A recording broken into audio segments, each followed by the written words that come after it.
സുഖദുഃഖ സമ്മിശ്രമായ ക്രിസ്തീയ ജീവിതത്തിൽ പ്രതിസന്ധികളിൽ നിലവിളിച്ച് പ്രാർത്ഥിക്കുന്ന ധാരാളം പേരെ ഞാൻ കണ്ടിട്ടുണ്ട്. വഹിക്കാനും സഹിക്കാനും വയ്യാത്തൊരു പ്രശ്നം മനുഷ്യ ജീവിതത്തിൽ ഉണ്ടായാൽ ഒരു ദൈവ പൈതൽ ചെയ്യുന്ന ഏറ്റവും വലിയ കാര്യം അവൻ ഓടി ദൈവത്തിന്റെ മുമ്പിൽ ചെന്ന് അവന്റെ സങ്കടമെല്ലാം ദൈവത്തോട് പറയാൻ തുടങ്ങും. അവന്റെ പ്രാർത്ഥന ദൈവം കേൾക്കുകയും അവന് വേണ്ടി ദൈവത്തിന്റെ കാത് തുറന്നിരിക്കുന്നെന്നാണ് ബൈബിൾ നമ്മെ പഠിപ്പിക്കുന്നത്.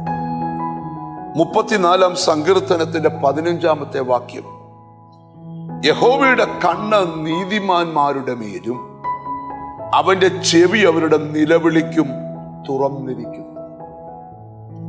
ദൈവത്തിന്റെ കണ്ണുകളും കാതുകളും ഒരു നീതിമാന്റെ മേൽ എങ്ങനെയാണ് എന്നാണ് ബൈബിളിലൂടെ വെളിപ്പെടുത്തിയിരിക്കുന്നത്. യഹോവയുടെ കണ്ണ് എപ്പോഴും നീതിമാന്മാരുടെ മേലുണ്ട്. ബൈബിളിൽ ഒരു വാക്യമുണ്ട്, ഞാൻ നിന്റെ മേൽ ദൃഷ്ടി വെച്ച് നിനക്ക് ഞാൻ ആലോചന പറഞ്ഞത്.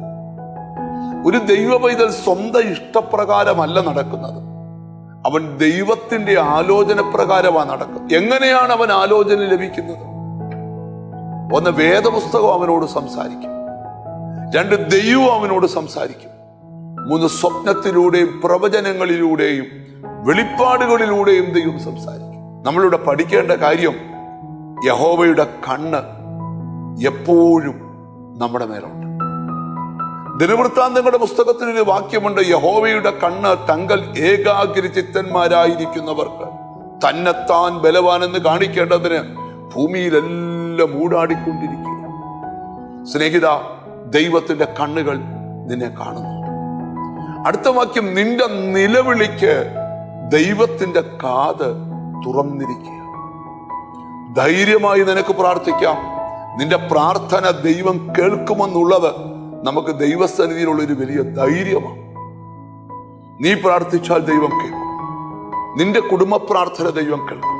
നിന്റെ ഉപവാസ പ്രാർത്ഥന ദൈവം കേൾക്കും. ആരും കാണാതെ ഉൾമുറിക്കകത്ത് കയറി വാതിലടച്ചുള്ള നിന്റെ നിലവിളി ദൈവം കേൾക്കും. കർത്താവേ, നിന്റെ കണ്ണ് എന്റെ മേലുണ്ടല്ലോ, എന്റെ നിലവിളിക്ക് നിന്റെ കാത് തുറന്നിരിക്കുന്നില്ല.